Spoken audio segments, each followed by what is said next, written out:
Youngpreneurs Podcast, episode number 171 with your host, Victor Ahipenny. What's up, world? Another day, another podcast. And today I've got with us Russ Perry, who's the founder of Design Pickle.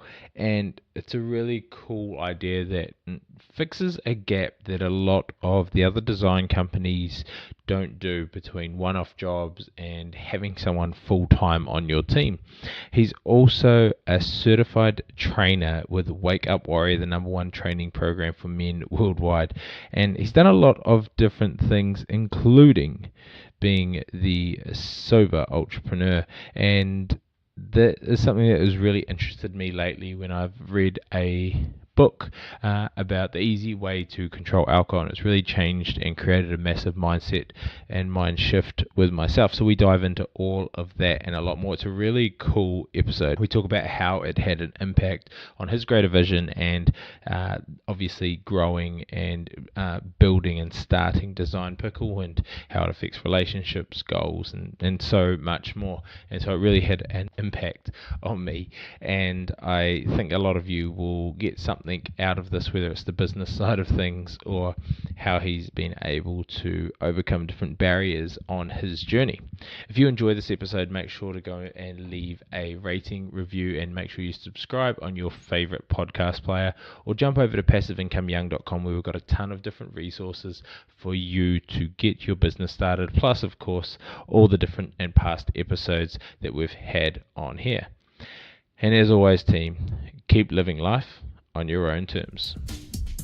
You're listening to the Youngpreneurs Podcast, the #1 resource online for under 35-year-olds, where we chat twice a week to the most inspiring entrepreneurs in the world.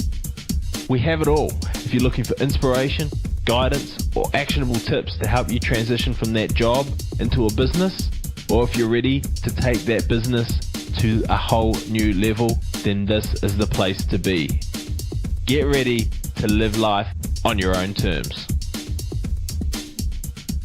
Youngpreneurs, welcome to another episode of the Youngpreneurs Podcast. I'm your host, Victor Ahipenny, and today, as always, thanks for being with us, as you could be anywhere, but as I like to say, you're the sum of the 5 people you spend your time with the most, and today you're spending it with myself and Russ Perry, who's the founder of Design Pickle. And Design Pickle, without me obviously going too much into it, has done some cool things, but Russ has also done some even more impressive things that will be great to dive into, because I think it's something that a lot of entrepreneurs don't necessarily maybe face up to, or are looking for strategies to get over. But I won't give away too much of that. I'll just welcome you to the show, Russ. Awesome, Victor. Thank you so much for having me. Excited to dive into this today with you. So I love to kind of get a bit of a background about what growing up was like for you. Was entrepreneurship always on the cards? Was it something you had an influence for, or you just kind of stumbled upon on life's journey? Oh boy. So I think sequentially, entrepreneurship wasn't necessarily in the cards most of my life. My mom and dad had very day-to-day jobs, 9-to-5 jobs. My mom still is a teacher. She's turning 60 this year, and she's still, every year, 3rd grade. Been doing that for about 30 years now, which is insane to think about. My dad, he's since retired, but still is working. He did, again, almost for 30 years, delivering beverages and sodas to grocery stores with Pepsi here in Arizona.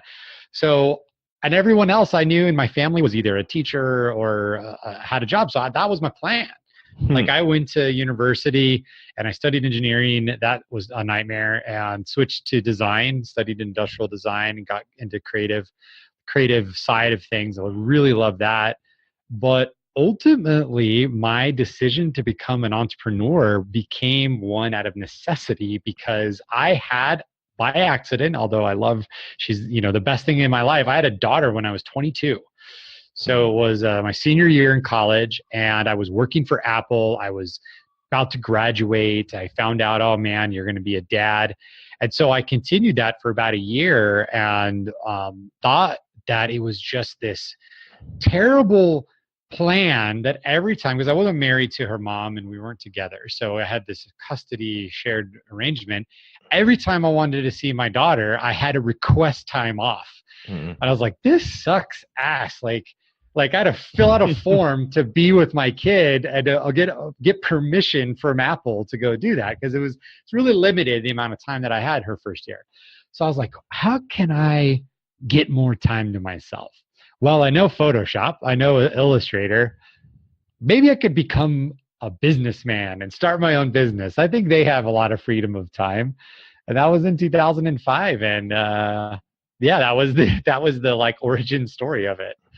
And so from that kind of step, what was the transition from that job to being a businessman? Was because I mean, a lot of people out there are looking to do the same. What was the thought process? Does it just jump in, or yeah, I'm sure you had like child support and things to pay at that stage, and rent and just the ability to live. So kind of that bridge to becoming this businessman. How did that happen? So I honestly have never shared this before ever, Victor, what I'm about to tell you. And I've told parts of the story, but I've never connected it full circle because it brings us back around to my book, Sober Entrepreneur. So in 2005, I wasn't sober. I was still drinking. I was in my 20s. I'd go out to the bars. And one night, drunk, I fell and like really hurt my wrist. And didn't think much of it, and some time went by and it just hurt more and more and more. And so I ended up going to a doctor and getting an MRI, and I'm like, you need surgery. So I was working at the time, I had benefits, and but I also had this plan, like I want to start my own business. When am I going to be able to do it? When am I going to be able to do it? And so I had the surgery and I was out for about 3.5 weeks, 4 weeks. And that was my runway. I was like, okay, I can be at home. I was in a cast. I could kind of work, but I'm not having to be at work, and I'm getting some medical leave for this and some medical pay I'm taking. This was my chance. So I literally busted my ass and I hustled to generate new business. And my whole mindset was like, okay, either at the end of these 3 or 4 weeks, I will have enough momentum and enough clients to quit, or I won't, and I'll just go back to work for Apple. And obviously the former outcome happened. I was able to roll with it. But the irony that was only possible because of the injury I sustained when I was drunk, I've never actually admitted or connected to. So that's kind of bizarre. so before we dive into the business, talk us through your book and how it kind of came about. Well, how do you encapsulate a life of decades of a story into just, some time together here, 20, 30 minutes? Here's the reality. I come from an alcoholic family and I was an alcoholic, but media, the public, everyone always said, you view that guy as the guy who's like the homeless guy or the degenerate or the guy who's broke or getting arrested. And don't get me wrong, I've been arrested, but I wasn't that stereotype. Like I had money and I was rolling a business and I got married. So I was just in this long state of denial really until I lost everything and almost lost everything.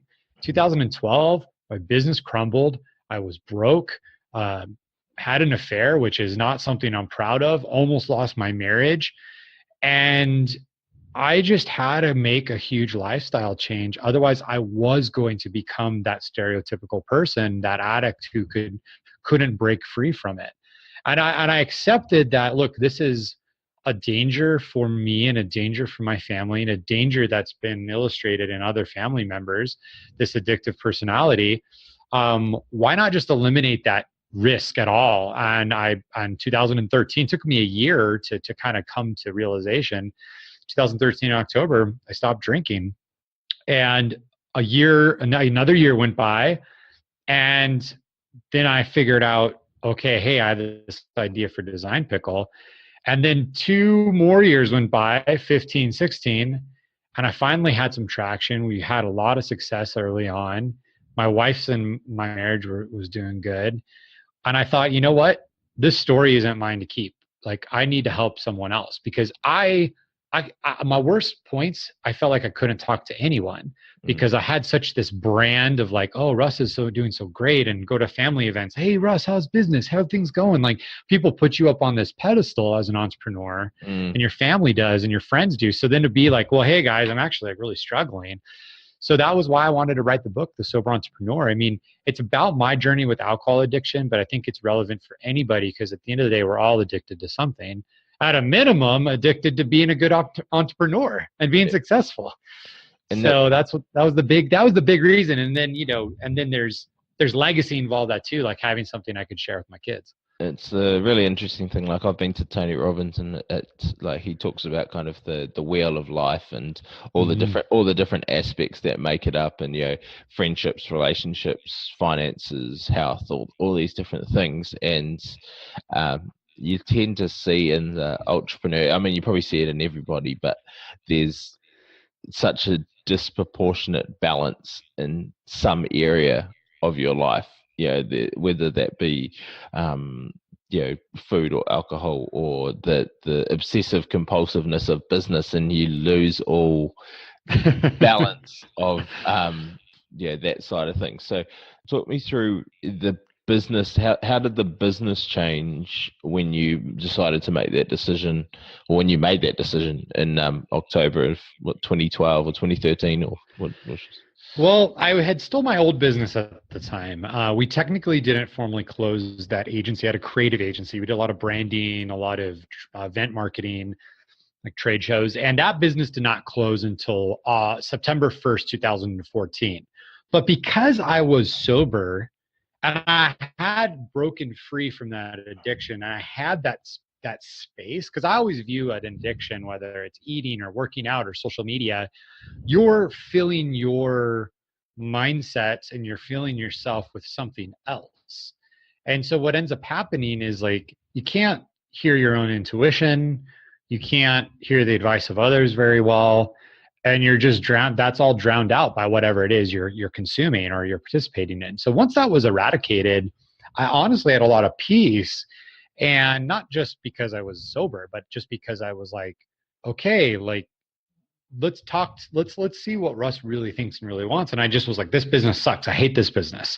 So I told my partner in August, and I said, look, his name's Federico, he's actually in Argentina, and I said, look, this is just not me, I can't do this anymore, I don't want to have this business, I don't know what I'm going to do.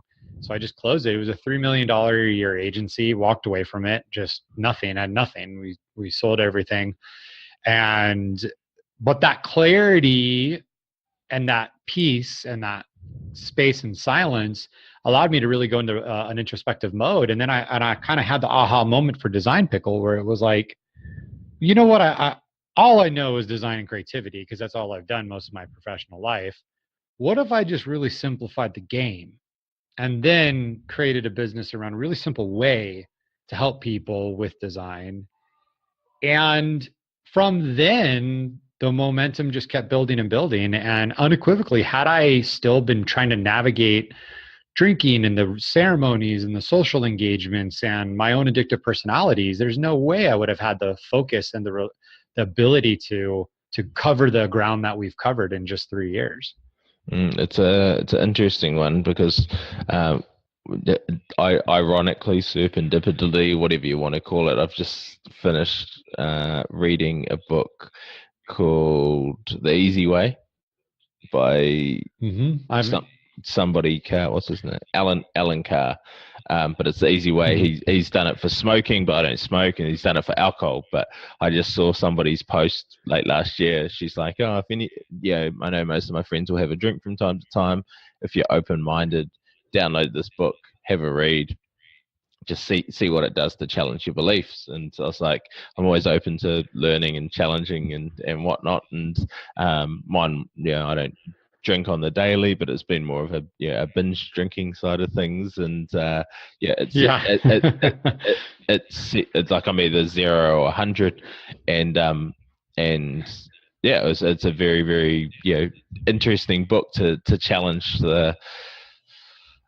beliefs that I think a lot of us hold, that you can't socialize without it, or you can't catch up with your friends, or there's always that next social event and things like that. It's only been a few weeks since I've read it, but it's been I don't know, probably a few years behind you on your journey. Maybe not, maybe not hitting the rock bottom side of things, but definitely see how it doesn't align with the greater goals that I have. So then I well, and it's like, here's the thing: is like, I, everyone in finance always talks about compound interest. Like, it's like, okay, compound interest, compound interest. That's your Warren Buffett. That's like the greatest thing you can make money with. And I look at, there's compound interest with time too, and time and results. And for me, what ends up happening with the things we do that distract us from creation and entrepreneurship in a positive way, it's just like depleting your bank account every time. So you never gain enough of a nest egg to really get rolling with something. And for some folks, and like a lot of my friends are like, Russ, I'm like, hey, read my book. Like, Russ, well, I don't really think I have a drinking problem. Like, I just have a couple cocktails here and a glass of wine with a nice steak dinner, and that's that. I'm like, look, it's not about like granted, if you're going off the rails, like, this book will help you, but it is just being aware of how you're spending your time. Mm. And if you add up 2 or 3 hours a week, and instead of dedicating that to the rituals of your habit or hang up or addiction, and dedicate that to a creation habit or podcasting like this or adding value, you do that for 2 or 3 years, you're going to have a huge ROI on that investment. And what do you get for 2 or 3 years of like casual habitual drinking? You probably get a little fatter. Mm. Once in a while, it's an all night thing and you feel like shit. Like, there's just not the ROI. And Mm. even the people who argue like, oh, well, I'm social and I network and I just am more comfortable. I'll tell you what, I am an elite social networker when I'm sober and everyone else is drunk. Not Mm. only I'm on top of everything. So there's just like, from that time perspective, for me, I'm just, why that's the killer argument for it. And if you don't value your time, then there's no reason to listen to me, because like that ends up becoming the only common thing, regardless of your opinion on the habit. Yeah, and I mean, people need to be problem aware, and I'm not even talking about the alcohol side of things. They're valuing their time. A lot of people don't value their time, so if they Yeah. don't, they need to figure that out And it first. could be exercise, yeah, social media, even listening to podcasts like this. I love podcasts. Mm. I have to be careful about listening to podcasts, because guess what? I'll listen to too many podcasts and I won't actually do stuff. Yeah. And so, like, anything you could get hooked on and it could take away. Yeah, and I mean that's where it's quite funny. I've got this like real frustration with wasting time, which it's kind of been highlighted more with this. Like, if I'm walking to the office, if I'm walking to the gym, I've got a podcast or an audio book in, because I don't I like enjoying that time, but I like to try and maximize it as much as possible. So it's quite ironic. But let's jump into a bit about your business, about Design Pickle. Yeah. What does it exactly do? And I guess what was your initial steps to transition from that kind of branding agency into something that's doing pretty well? Like, talk to us a bit about it. Design Pickle is a graphic design company. At the end of the day, we have an incredible community of clients, a big team, about 120 people. And we are a on-demand graphic design service, meaning you pay a subscription. So it's $370 a month. You get matched with a dedicated designer, and then they just work with you directly. You work via email, you work via our app, whatever you want. And this is a one-on-one relationship. That designer manages about 8 other clients. So the volume you can get, that ends up becoming kind of the tipping point. But they'll only work on your stuff so much in a day before they have to get to some other clients. But there's no limit in terms of what you can send in from a volume standpoint. You don't, the pricing never changes. If you have one request, you get billed 370. If you have 20 requests, you get billed 370. So it's just this really smart, comfortable way for people to get graphic design help. And it's cool to see the clients we have, because we have everyone from the brand new entrepreneur who realizes, we're talking about time. They're realizing, hey, maybe I shouldn't be in Canva all day trying to design stuff myself. I should actually be like sales or marketing or systems. So there's that person. And then we actually have tons of graphic designers who sign up for our service, because it's like getting a design assistant that they can use. And then we have anyone in between, from senior level marketing people at huge corporations to coaches and speakers, podcasters. I mean, we have a zillion podcasters because of the repetitiveness of the graphics you guys need every week. So that's the core of the business. And how it came about was, man, it was just in this moment of my life, like I talked about. I had lost the business, closed it.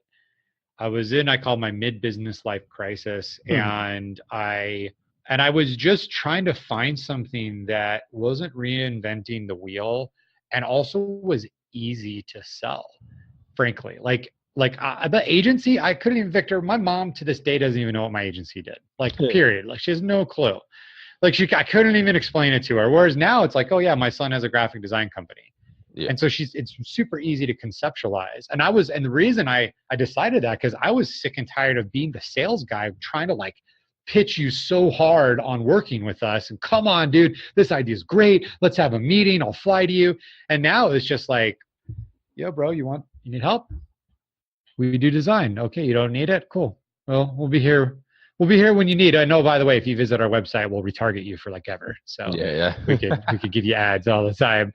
It was just like, how can I just make my life a little bit easier, create a simple product, create a valuable product, do it in a way where financially it's stable, like subscription revenue is the name of the game. And I just took a shot at it. We launched, did a ton of guest blogging, did a ton of just hustling, emailing. I got blacklisted by Gmail our first 60 days because I wasn't even using an email like mass marketing service. I was just blind copying people, and like my whole database of the last 10 years or 7 years. And we grew up a little bit and just have chipped away at growth ever since. And what I want to know a couple of things from the business side of things. What's your main user acquisition style? Like, where are you getting the majority of your leads? How long are people generally staying with Design Pickle? And what has growth been looking like over the last few years?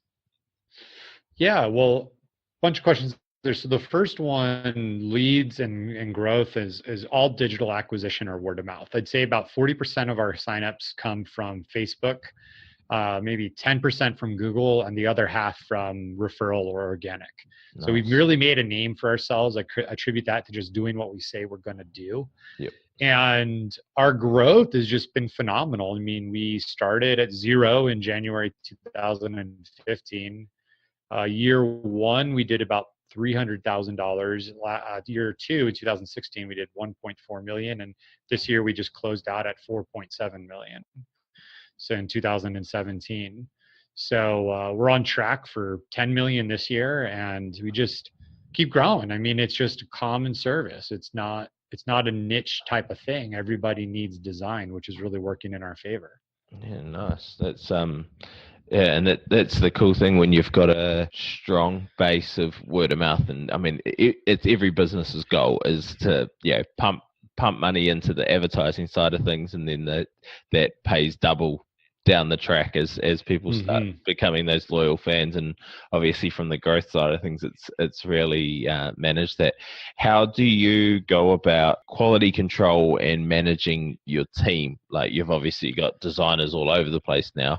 How does what are the headaches that you get from that? Well, the biggest headache is just creativity as a whole. I mean, it is so up for interpretation. You could say, Russ, design me something epic, and I'm going to give you a fire-breathing dragon. I think that's epic. And you're like, no, I want a unicorn shooting lightning bolts out of its eyes. Like definitions and words can be interpreted really differently. So there's just a lot of work in helping clients express themselves clearly and express themselves in a way that allows our designers to just hit the ground running. Our most unhappy clients aren't clients that we can't help. They're just clients who aren't good communicators. And I want our service to be a service that even if you've never worked with a designer before, you can still get a great product out of it. So we invest a lot in like our custom software, training our designers. We even have a dedicated team that is focused on kind of working with clients directly that isn't the design team. We call them a customer success team, and they're just in charge of checking in on clients, making sure they're doing okay, helping them out with questions, taking a look at things.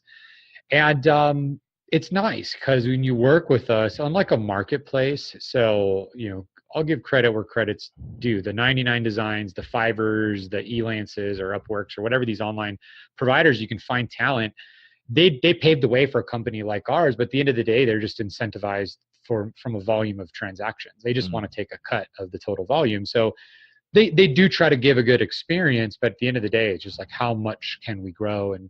And for us, we kind of take a more niched approach where we want you and your relationship to your designer to be awesome. And some days it's going to be awesome, and some days it's going to be not. But if it's not awesome, you just don't quit. You talk to us, we figure out what the problem is, and then we correct it, and it's always improves, and that's just the beauty of it. That's awesome. I just want to delve into a few quick fire questions before we finish up. You're obviously managing people in different time zones, or all around the place, and you've got all these customers and a team that's growing and getting some rapid success. What does a normal day look like for you at the moment?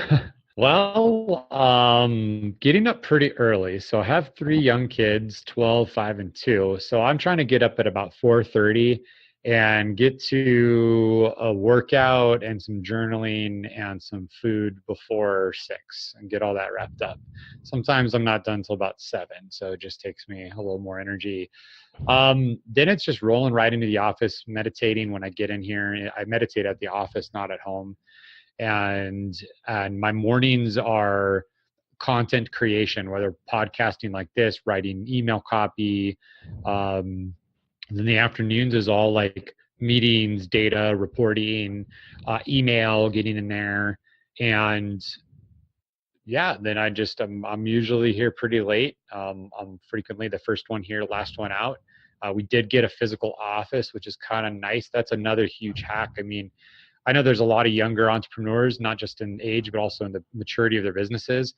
The game-changing thing for me was actually getting a physical space that was my own, not a co-working space, not my spare bedroom, actually paying and putting money down on an office, because it was like a commitment to my business and really put me in the right mindset. Every time I walk in the door here, it's like, this is my workplace. And I don't have all the obligations or hearing the laundry timer go off or, whatever else is distracting you. A significant other or kids is the primary ones too. Yeah, no doubt. In regards to, what's your best skill towards your business, like your best skill, and what's your worst, or what's the habit that you are working the hardest on at the moment to improve your productivity or your output? Or Yeah, that's a good question. Probably because of my professional background from the agency world, I have a lot. I'm better than average at a lot of things. So I could crack open some code. I can, install stuff on the cloud. I can open up Adobe and edit graphics. So I'm this tactical guy, and I have a lot of tactical skills. So I end up being able to see the whole picture really easily. And I think that's the advantage. I can understand all the different pieces really quickly and know what goes into a project because I have the familiarity with all the sides of it. However, that's then the disadvantage is I just am like a shitty delegator at times, or I'll get really frustrated when I see a mistake and react to take it back. And great examples, we had some email copy go out yesterday that I wrote some email copy. It was changed to be more confusing. We had a ton of questions from clients. that would not have happened had my original email copy been in the email. And so I'm frustrated the whole day, like, well, I should just do the whole thing and I should just do the whole process. And I actually had a good moment in which, instead of just taking and saying, fuck it, I'm just going to do it, I created a policy and a procedure, which was simple. It was, if you change anything I write, I gotta sign off on it. So, because what ended up happening, they were just trying to edit for clarity and like to shorten it and simplify it a little bit. So that the intention was right. So that was a mature moment for me, Victor. Just to be honest, like instead of micromanaging, I created a system and a policy to help prevent that from happening in the future. Adulting, entrepreneuring 101. Exactly. And final question: what's the outside of your book? What's the book in the last 12 months or more that's had the biggest impact on your life, or that you've enjoyed the most? Yeah, I mean, I have to say Deep Work by Cal Newport. This is a book that is all about just the distracted world we live in and how to circumvent that, how to combat that. You will feel pretty guilty after reading it because you'll just be like, gosh darn it, I'm like so distracted. But he goes into builds a really big case that, like, look, anything great requires deep work and deep focus. And here's some ways to do that. So I always, like, I'm striving to be better about that. I'm not very good at it. Even as we're talking, I got like alerts going off. I apologize. Like, it's just like, but I think truly when we look at the entrepreneurs that we admire the most and we look at those heroes that are out there, they were able to navigate their ability to focus and just be relentless. And that's a lot of what he talks about in his book. Yeah, no, I've read it. It is like you say, you do feel guilty, but often the guilt is there for a reason, and probably meaning that there's some change.